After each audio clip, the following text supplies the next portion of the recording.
everybody, and welcome to Industry Night with me, Nycci Nellis, the show that takes you on a deep dive into the happenings of the hospitality industry. Now, every week, I get to talk to an incredible array of talented people about their passions and professions. Now, if you're new here, a little bit about me. So I've been covering the food, beverage, and hospitality scene for the last 20 years. I know I don't look a day over 21, but it's true. For a variety of outlets. I'm on print, online, television, radio, podcast, and social. Now, 20 years of the list are you on it. TheListAreYouOnIt.com is the online e-zine that I created that tells you about every restaurant opening, food and wine promotion and happenings around the city. Every Sunday, you tune into Foodie and the Beast. It's DC's only food and wine radio variety show, and we just celebrated this weekend 15 years on air. Now, of course, you follow me at NYCCINELLIS, Instagram, Facebook, Twitter, Thread, LinkedIn, YouTube, all the things, because that's where you see where I'm eating, where I'm traveling, and what I'm doing. And speaking of Insta, if you pay attention to my feed, you know I've been traveling for like the past month. I've had the incredible good fortune to travel through different areas of Italy. A little bit of work, a little bit of play, but I was back to Sardinia and for the first time traveled to Como and to Milan. It was during Fashion Week too, so it was all pretty fabulous. So the sights, the sounds, the combos, the food, the wine, all so good. But last week I took you to Sardinia. This week I'm going to take you to Como. So we left Sardinia crying, tears in our eyes because we just love it there so much. But we did get to Como and we stayed right outside of Bellagio in the town of Lezzeno in this brand new hotel called the Filario. Very charming, right on the water. I just don't think we really understood how Como works. So if you've never been, there's lots of little towns, but only 2 or 3 of the towns actually have places to walk around. So Lezzeno did not have that. And we kind of thought we would just kind of hop on over to Bellagio and sort of shmy around there.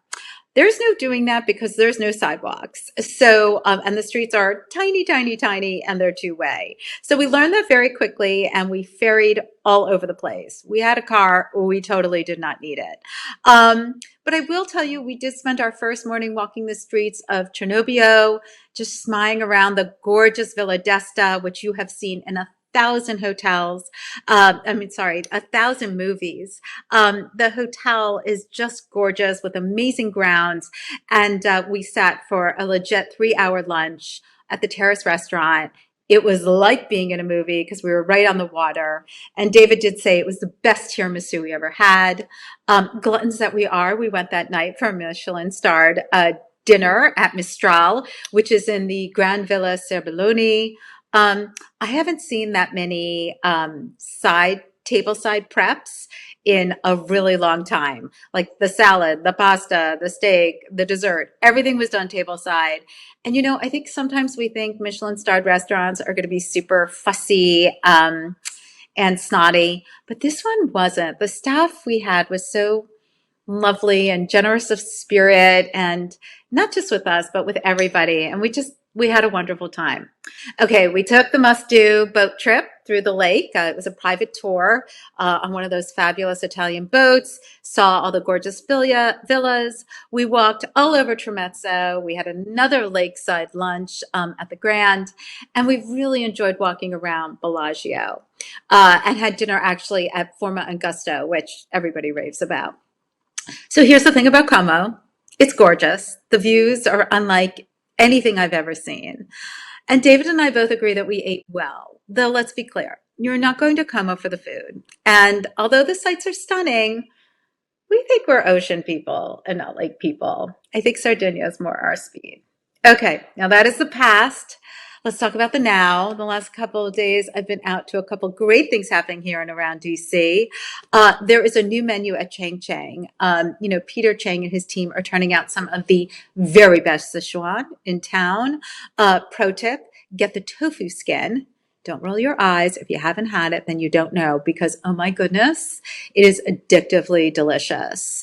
And I did dine at the very hot, and good luck getting a reservation, El Presidente. That's Stephen Starr's latest. It's a Mexican restaurant. It is visually spectacular. DC really has nothing that looks like that in the city. And the service is classic star, amazingly kind, thoughtful, prompt. There are still some kinks to work out as far as the food goes, but I'm very optimistic. And he is opening up like 3 more restaurants in town. So y'all pay attention. Okay, on to today's show. So back in the summer, well, I really miss summer already. I can't believe summer is over. Okay, but I digress. Okay, so back in the summer, I had Philippe Massoud, who is the chef and owner of Ilili Restaurants. That's Ilili, New York and DC. He joined David and I on Foodie and the Beast, and it was the first time that we met, and I really got his story, which was so engaging. And I thought, 10 minutes is not enough time. I've got to go deeper with this guy. So if you don't know Chef Philippe, he came to New York as a refugee from Lebanon in his teens. And when he created Ilili, it's an homage to his country, but really the dishes he grew up with. But his is a story of immigration, and I think his culinary trajectory is really interesting. And I love how he brought these childhood dishes to the East Coast. So, hi, Chef. Thank you so much for joining me today. Thank you for having me. It's a pleasure. I'm looking forward to our session Well, it's together. great to see you, even though it's not in person and without the hummus, I might add. I feel like I should just have like a big bowl with me right here. I'll be I'll be I'll be in town the first week of November, so hopefully we'll be able to catch up then, if your I schedule would love permits. that. Okay, so let's talk about Yeah. you. You're born in Lebanon. You grew up in Beirut. Yes, I grew up in Beirut. I actually grew up on the street on which the civil war broke out, which was the known as Kantari Street. So I lived right across from the Holiday Inn. I grew up on the street, and we lived above a grocery store that was run by my father's cousins, which was like the Dean and DeLuca of Beirut at the time. And on April in 1975, we were up in the mountains on a weekend, like the way you go to Virginia or you go to Maryland, suburbia style. And we were driving back to Beirut, and skirmishes had broken out, and we were like, okay, maybe we can't go home. Let's go to the hotel that my Can family I owned. ask, because I mean, just given Uh, what's going on in the world right now, were skirmishes breaking out regularly? I mean, was it a part of life or was this new? so you could feel the tension. So I remember as a child, militiamen with, black masks and guns. I remember roadblocks. I remember these images, and I think this was a prelude to what eventually became the Lebanese Civil War, and it was happening. We called them fireworks when we were children, right? Because you didn't want to scare the children and all that. But never did we have to leave our house or be refugees. And in essence, what ended up happening is that we went and stayed at the hotel that my family owned, and we never went home. And we lost our house in Beirut. We lost our house in the mountains. And back then, if you were a Christian living on the Muslim side, you got screwed. And if you were a Muslim living on the Christian side, you got screwed. And if you were a Jew, you got double screwed because, it was just one big mess, right? And there was a lot of migration that happened. So my parents ended up living in a room, my brother and sister in another, and I in a room with the housekeeper. And little did I know back then that this is where my journey and my relationship with food would begin. Because so every Sunday my dad would cook at home. My dad was a chef, a trained chef, but he was also the hotel's general manager. My grandfather was an amazing cook. As a matter of fact, the entire village I come from is in the food business because of my grandfather. because when they saw my grandfather succeed, the whole village went into So the food was business. your grandfather owned a butcher shop? Is that correct? So, so my grandfather was the son of a stonemason, and him and his brother told their father that they were going to have none of that. They would walk 3 to 4 hours to Beirut and work as prep cooks in the homes of the rich and famous in Beirut. And then subsequently, my grandfather and his brother went to Alexandria, Egypt. They worked in the palaces there, and they learned how to cook. And then they came back to Lebanon and opened up a butcher shop from the butcher around the Jewish quarters in Beirut, which is called Wadi Abu Jmil. And then from there, they opened up a restaurant, which was called Masoud Brothers. And it had a patisserie, a chocolatier, a crémier, so pastry, chocolate, ice cream, catering, and restaurant. And my grandfather, and back then you're talking Ottoman Empire, you're talking 1900s. Um, all the desserts in the Middle East were clotted cream, fried dough with simple syrup that was flavored with orange blossom water and rose water, maybe some aromatics like cinnamon and cloves and what have you. So my grandfather went to Austria and invited the Austrian pastry chefs to come to Lebanon to teach the Lebanese how to do patisseries. So we started doing, Black Forest cakes, succès, eclairs, millefeuilles, croissants, and all that. And we taught a lot of the Lebanese at the time, because nobody was doing this, how to do European pastries and all that. They made a lot of money from that. And then my grandfather decided to buy a big piece of land on the outskirts of Beirut. Sorry, no. From there, they went and built a bed and breakfast in the mountains of Lebanon. My grandmother sewed all the bed sheets, sewed all the curtains. My grandfather was a general manager. He was working, 90 hours a week. And the royals from the Gulf would come spend their summers. And the emir of Qatar at the time was a regular guest. We're talking mid 40s, early 50s. And then eventually my grandfather sold that and bought this big plot of land on the sea, and we built what is known as the Coral Beach Hotel, which was the first beach resort in Lebanon on the sand, with a French Michelin level restaurant, a piano bar, and a nightclub, which was called the Beachcomber, which was designed by the people that did Trader Vic's in London. Wow. I mean, it all sounds And back so then, sexy, it just sounds really glamorous. oh, so it's funny because I used to sneak out from my bedroom in the hotel and go hide behind the fake walls of the nightclub to watch people dancing. And I was 8 years old, and they would make me these mixed drinks called the Jamaica or the Mai Tai or the daiquiris and all that. But of course, all non-alcoholic. But I would act like I was a young adult. But you know, my true passion was spending time in the patisserie. So making sablés with apricot jam, tasting the crème pâtissière, grabbing the tempered chocolate that was sitting on top of the deck ovens, and watching all the production being done, right? And I was this little kid, I loved it. I would taste, I would make my comments, I'd watch them prepare, for banquets and all that. And I would spend time in the kitchen. And my father would always kick me out.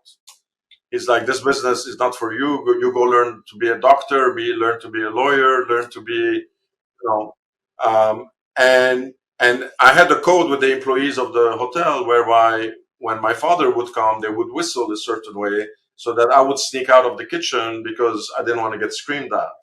But I would always sneak back into the kitchen to watch what was going on. So little did I know that this is when I was, watching and learning everything. In 1980, which is almost 6 years after, 6 years, 5 years after the war had broken out, we moved to an apartment, and I go food shopping for the first time in my life with my mom to the supermarket because I had never been to a supermarket. I had never bought food for a house because I was living in the kitchen of a hotel and there was food all the time and we prepped everything. So we go there, and I'm like, well, the pound cake that we have at the hotel, how are we going to make that? So we buy a box of Duncan Hines, and we buy the cereals, Cocoa Puffs, Lucky Charms, and all that stuff. And all of a sudden, I'm at home, I'm making my first Duncan Hines cake. And I'm like, yeah, but this is not like the pound cake that we have at the hotel. And I'm like, what the hell is this? I can't, the flavors are just not jiving with me. So I pick up the phone and I call the hotel and I'm like, I want to make the pound cake. And I'm, 7 or 8 years old. You And sound I'm like like, a I'm not going really to eat this. precocious kid. You know? I was, but it's, I got hooked. I lived in a kitchen. This is all I knew. This was my world. You uproot me from my world. What's my pivot? My pivot is I'm going to bring my world to me and I'm going to reproduce it myself. And this is how it happened, and this is how I started making crepes, eggs, tarts, chocolate cakes, marble cakes, brownies, and it was all desserts, right? I didn't know that, savory. I would make curries at home. Whenever my parents had a party, I'd be with the chefs in the kitchen plating the buffets and what have you. So the war gets really, really, really bad. My brother leaves for Colorado. My sister leaves for France, and I'm the last kid in the family to stay How in old are Lebanon. you? I am 14 years old. Um, we're getting death threats.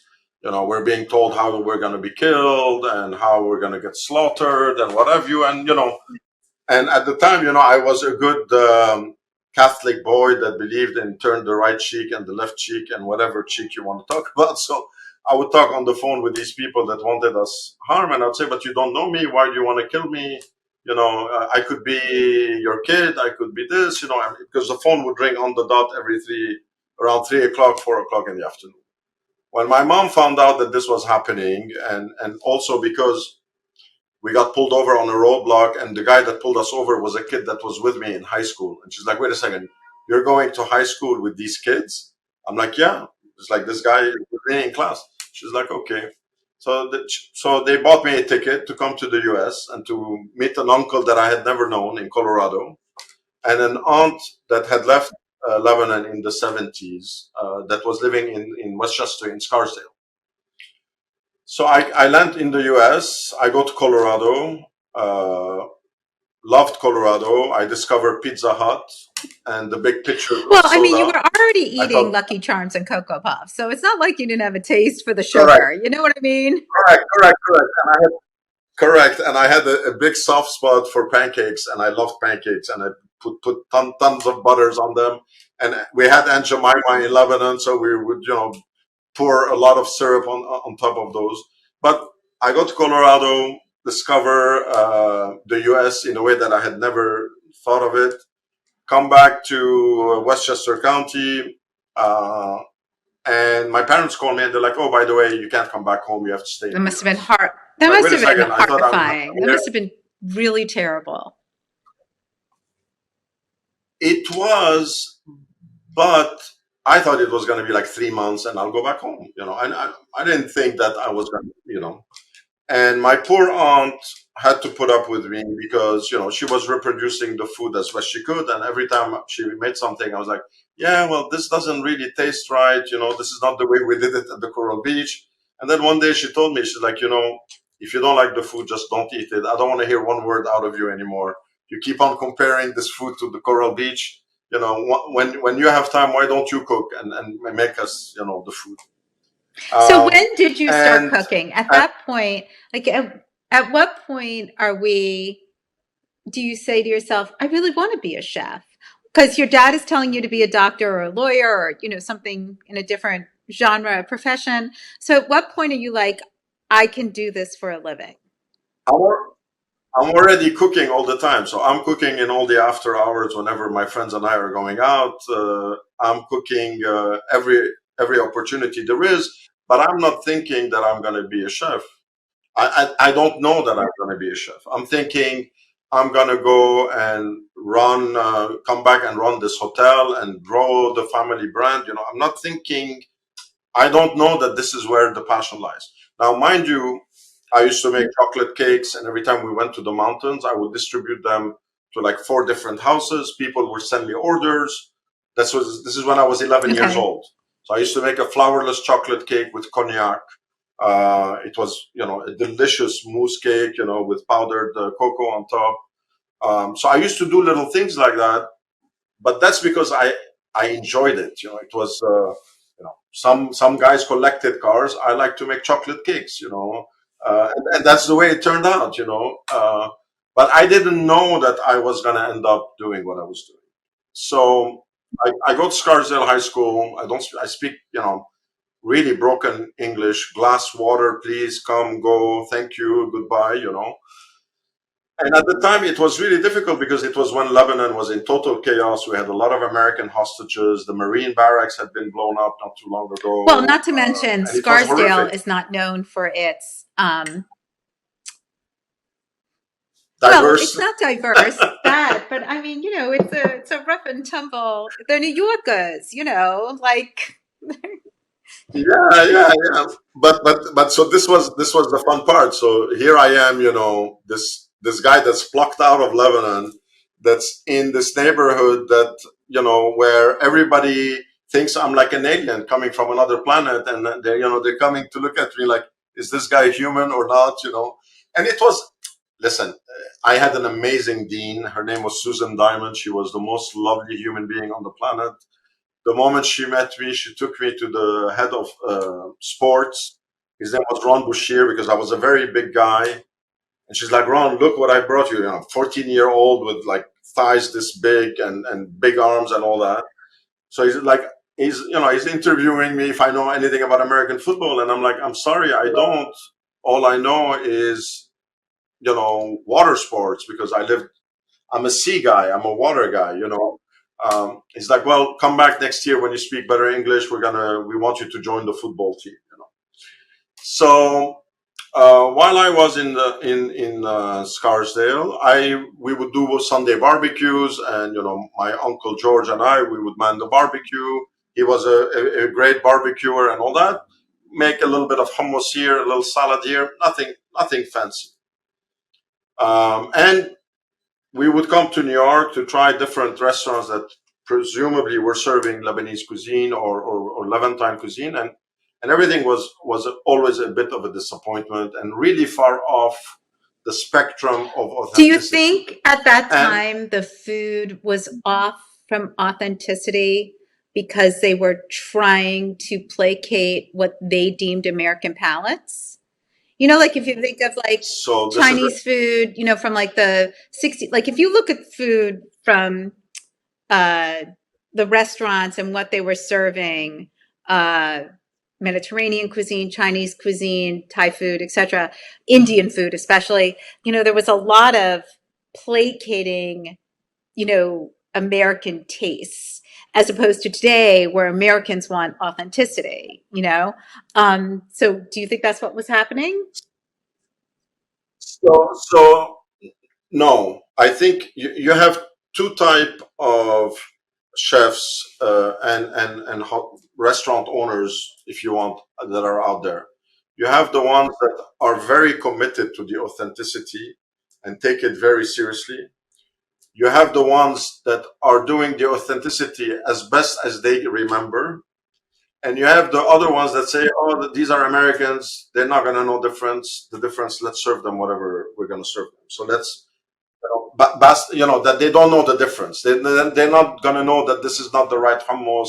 They're not going to know that it's a canned chickpea. They're not going to know that, you're not supposed to. So the same way with Tex-Mex, right? And and it also ties into how people immigrated to countries. So if you go to Paris or you go to London and you go to Montreal, there were entire villages and skill sets of Lebanese that immigrated to these neighborhoods. And therefore, yeah, you had an accountant, you had a doctor, but you also had a cook that immigrated. The migration that happened in the US was very different, and it was not as dense or intense as it was in Paris and London. And therefore, a lot of the people that reproduced the food in the US were people that were reproducing it from memory to the best of their abilities. They were not trained chefs. They had not worked in kitchens in Lebanon. or maybe their grandma, they're remembering it the way their grandma did it, and so on and so forth. And as the food was passed on one generation to the other, it eventually, its DNA degraded a little bit, the same way a signal or a Right, like message degrades telephone, over right? I time. tell you something, like it just takes time. Exactly.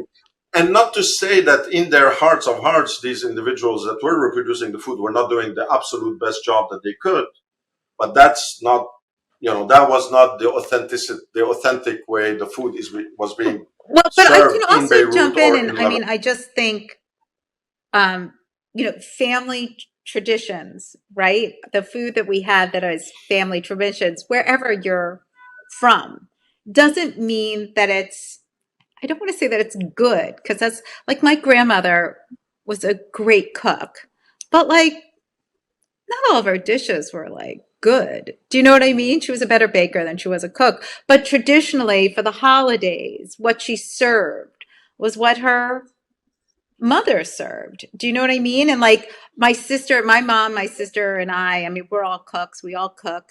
But we don't serve what she served. We have now updated what she served because now we make it taste good, to for the palates of today, as well as, but as a and homage to and what she did. Does that make sense? and potentially some of the stuff you're doing could be considered, 10 years ago or 20 years ago would have been considered blasphemous. That, oh my God, you cannot not, you have to do this dish this way.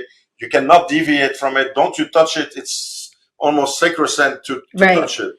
And and but who says you can't revisit a dish and reinvent it and try to evolve it?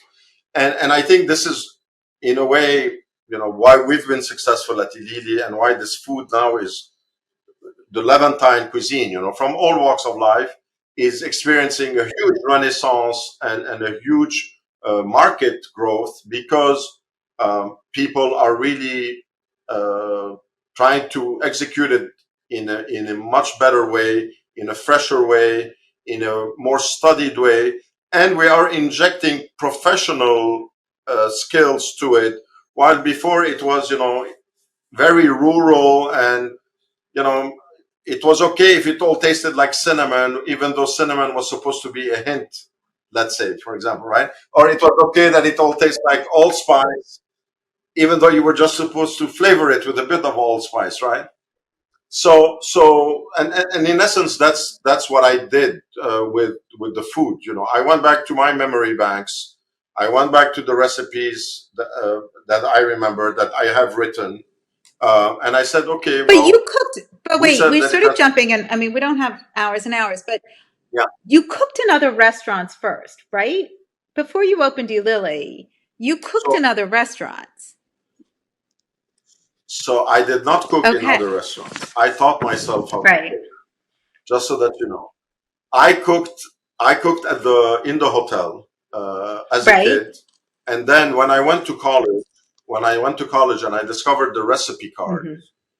it was as if the skies parted and the divine intervention came to me, because all of a sudden I was like, oh my God, now I understand how I'm going to evolve the flavors that Mm. I know.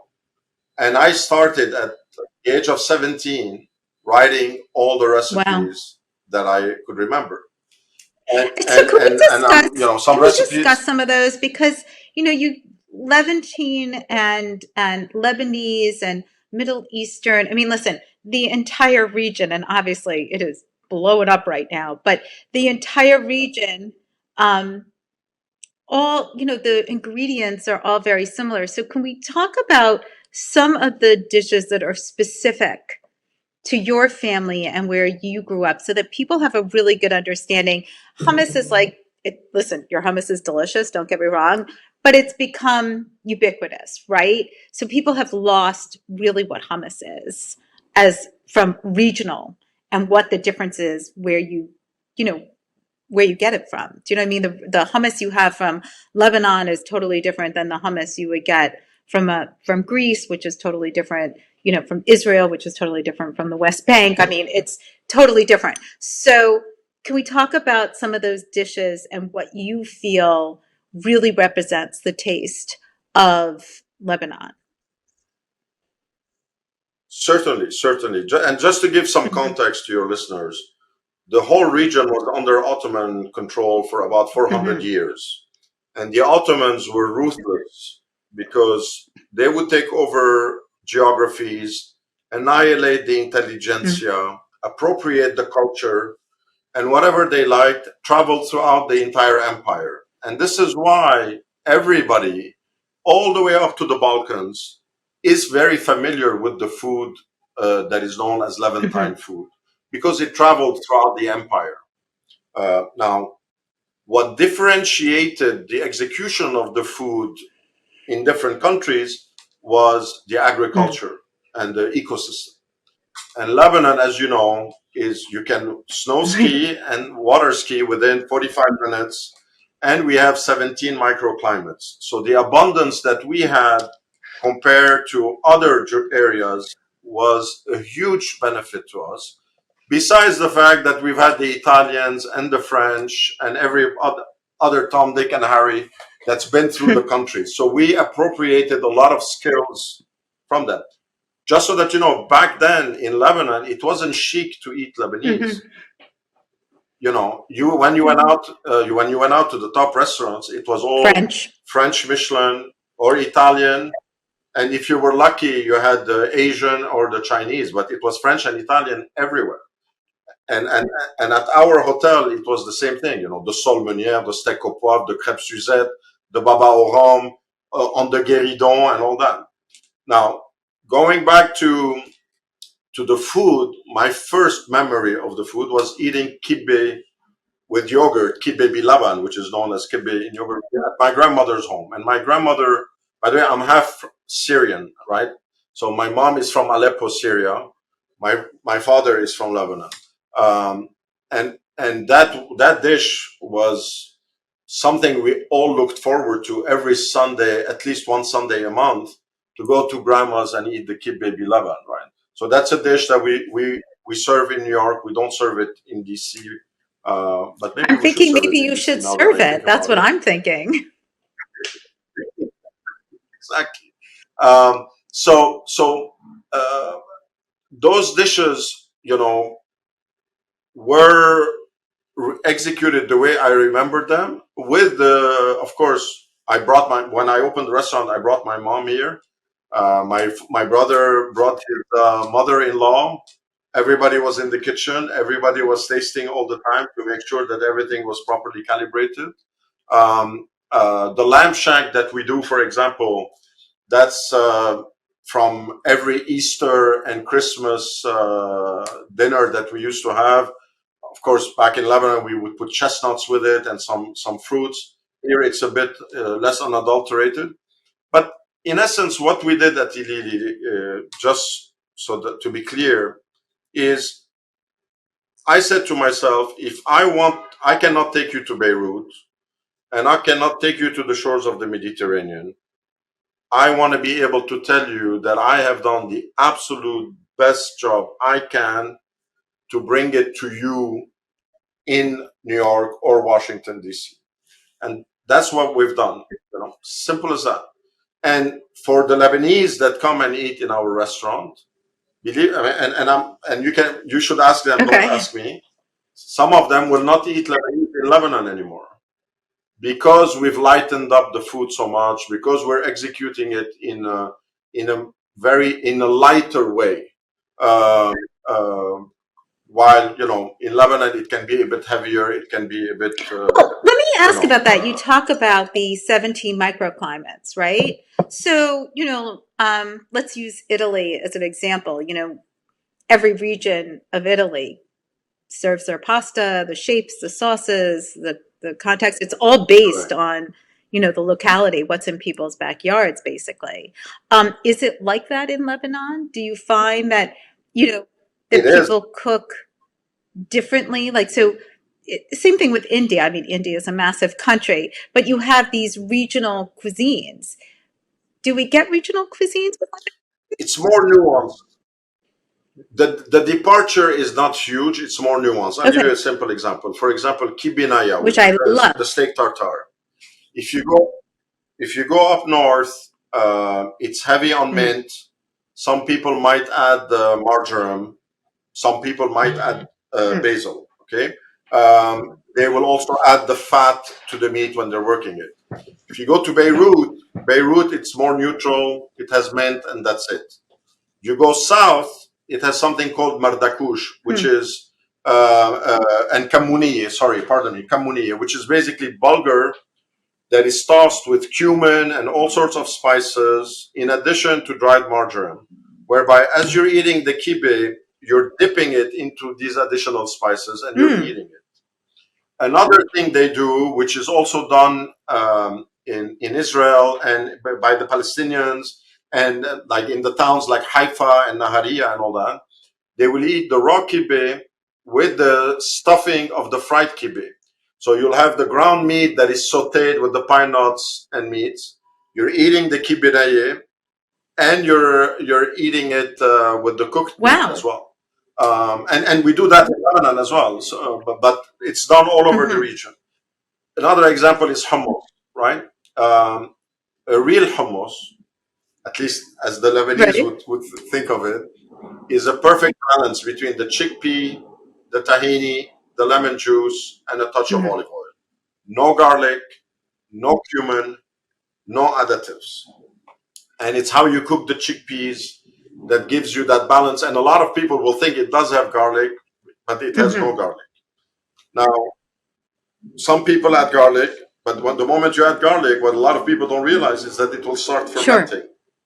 Uh, and, and this is why you will get funny belly after eating hummus that has garlic. Um, Cumin is an additive that is done in Syria, it's done in Jordan, it's done in Israel, it's done in Palestine, it's done in some areas of North Hmm. Lebanon, but not in Beirut, where you will not find cumin in Interesting. hummus. So, but the Italians take things to a totally different level. I mean, there might be regional wars if you get people to argue about their pasta and who's making the better pasta. We don't have that level of differentiation in Lebanon, but there are Hmm. nuances in the flavorings and in the herbs, because some herbs grow better in one Sure. area versus the other. Another difference that you will see is in the whether you're cooking with olive oil or you're cooking with fat, with Mm. ghee. So and usually on the Christian side there is less fat, it's less heavy, less rich. Uh, why I don't know. Don't you Hmm. know? I'm not discriminating. And on the Muslim side, it's a bit heartier and heavier uh, in regards to the cooking. But both taste delicious, so I mean, I I don't wouldn't discriminate discriminate either. between They the both two. sound fantastic. So I am curious. So you open up in 2007 in New York. What makes you decide to come to DC? I mean, why expand? What was it about the DC So, market? And for those who don't so here, know, you opened up in the Wharf in the former Mike Isabella space, Requin, which had sat for quite some time. It is a fabulous location. You look right at the water. Um, it's a very sexy space. I mean, I could see why you would be attracted to it, but I'm just sort of curious what was your connection to DC? so when I graduated from college and I realized that I was going to be a chef, I went and I trained in Lebanon and worked in the top Lebanese restaurants. I went and I trained in Paris as well and worked in the top restaurants there. From 1994 to 1998, I worked in some of New York City's best restaurants, learning the art of running the business, while on the side trying to open my own restaurant. But every landlord I called would say, "Have you operated in New York before?" No. They would hang up on me.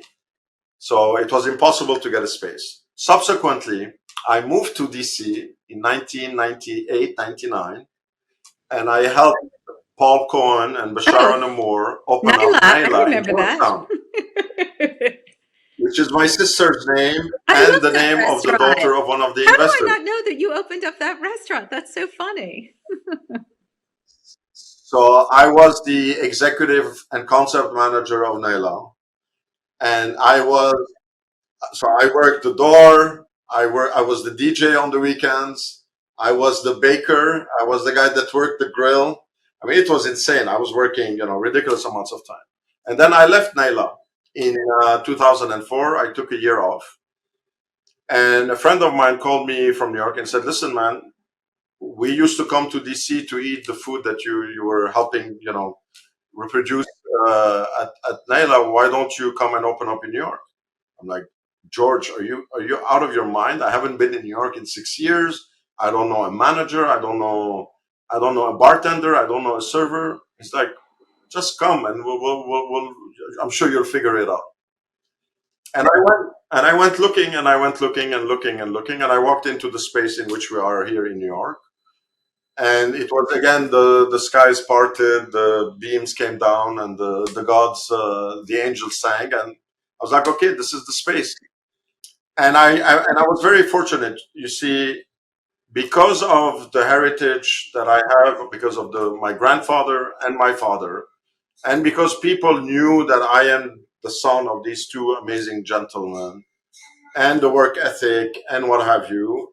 When they found out that I was going to open up the most ambitious Lebanese restaurant outside of Lebanon in the world, as a matter of fact, the whole community came and rallied and funded me. And here I was, myself and 80 Americans that had never eaten, served, or been to Lebanon. They did not know what meza was. And we opened November 17th of 2007. And the New York Right press, before, what timing?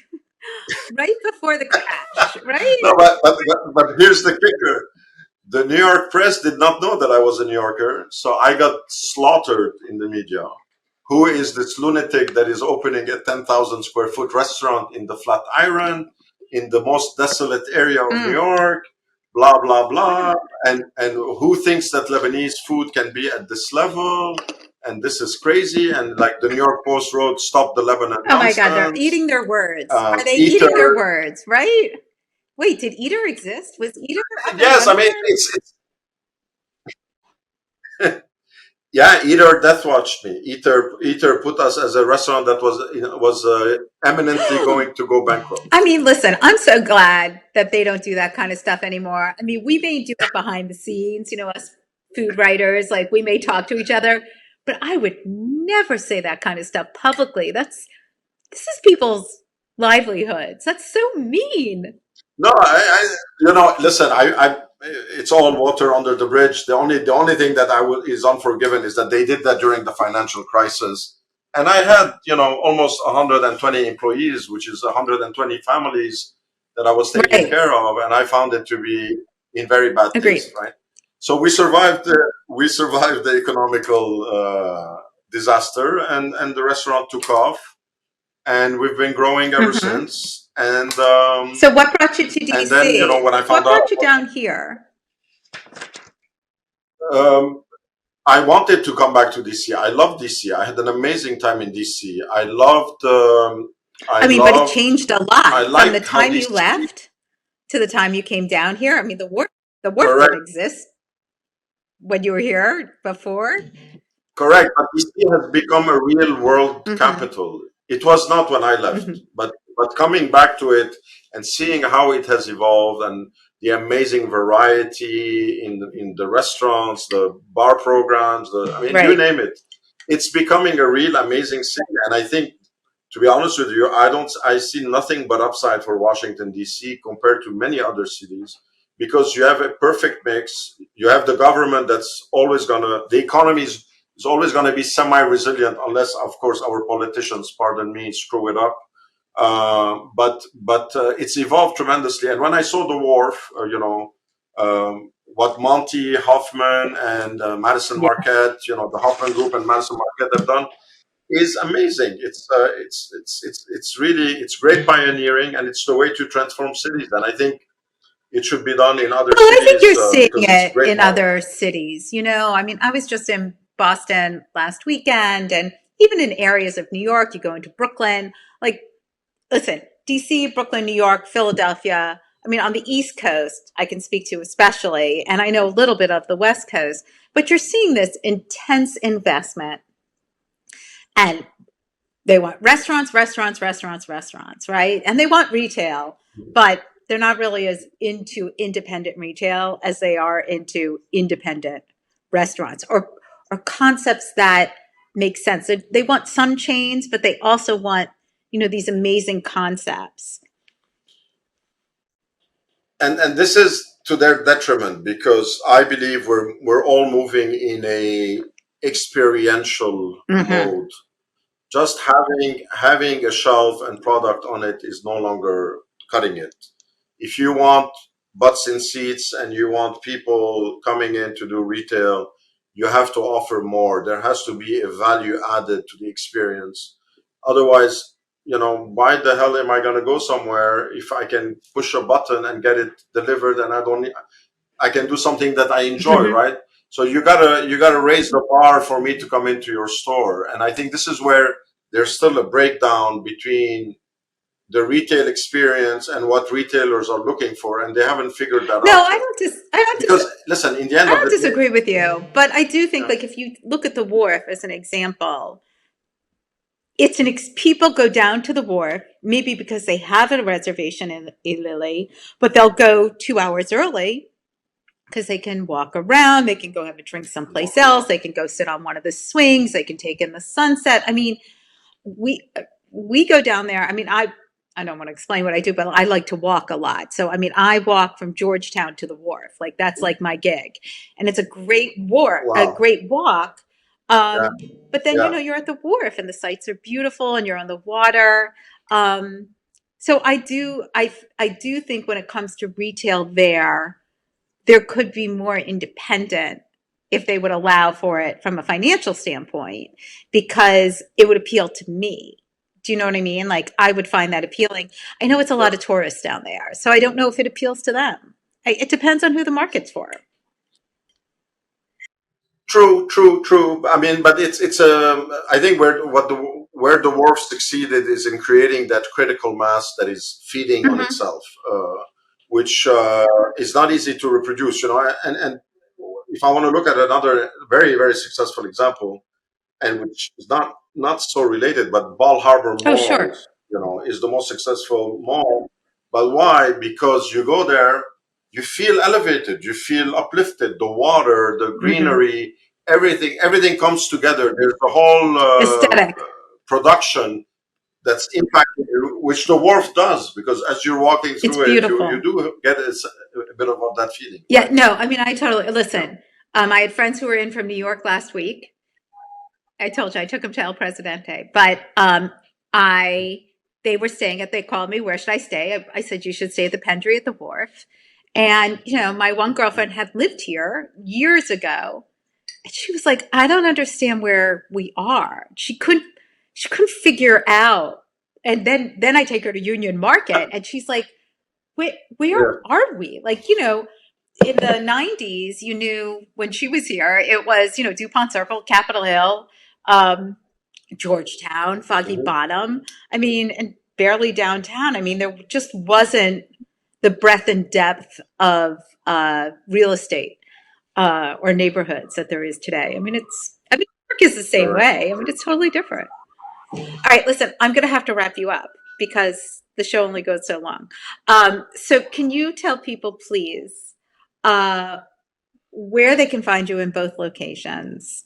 And if just before we wrap up entirely, can you tell me about anything that's coming up for you or coming up at the restaurants that we should sort of keep our eyes open on? So Ilili DC is at the wharf. It's on 100 District Square, which is a standalone building. It's open for dinner and brunch Friday, Saturdays, and Sundays, and we're working on opening for lunch um, very soon, which we will be announcing. Ilili, New York, is at 236 Fifth Avenue between 27th and 28th. We're very proud to have been one of the engines of transformation of the Flatiron Nomad area. And we just signed the letter of intent for Ilili Miami. So I'll give you Oh, the scoop. exciting. Uh, uh, but I don't have yet the lease in hand. But we're very excited about being able to do a beautiful project in Miami as well. In regards to what's coming up, I love Thanksgiving in our restaurants. We really go out of our way to do an immaculate, delicious, amazing Thanksgiving. We do a delicious sausage gravy that's made with the Lebanese lamb sausage. Um, we do the sweet potatoes with halva and maple syrup on Okay, them. like halva is Those like are my delicious. kryptonite. You get a little taste of it, and you're like, okay, I don't need any more, and then you're like, oh, maybe a little more. Maybe I'll have a little bit more. That stuff is sick. And I'm doing R&D on a, so we have the Ilili chocolate candy Mm-hmm. bar, but instead of doing the chocolate candy bar, we're gonna do a pumpkin Oh, candy yum. bar with flavored cinnamon and allspice crumble and a bourbon caramel on top. So I'm at version 2 of the dessert. Yesterday I was tasting it, so hopefully I'll have it finalized by Monday, and the menu will be coming out. All right. Besides that, just trying to have fun and live a Well, good I think you're life. doing a really good job of both, which I applaud. So I want to thank you so much, Chef, for joining me today and just sharing your story and your Thank you. success, which is really heartwarming and great to hear. And I want to thank all of the guests for joining us today. This is Nycci Nellis at NYCCI, Instagram, Facebook, Twitter. And don't forget, you now watch this show on YouTube. So please subscribe. And any questions you have today for me or for Chef, just, pop it anywhere on any of my platforms. I'm delighted to get back to you. I don't make reservations. I do get that one quite a lot. But there's other platforms that do that. So thank you so much for joining me. Chef, thank you for joining me. And everybody, please have a delicious Thank you. week.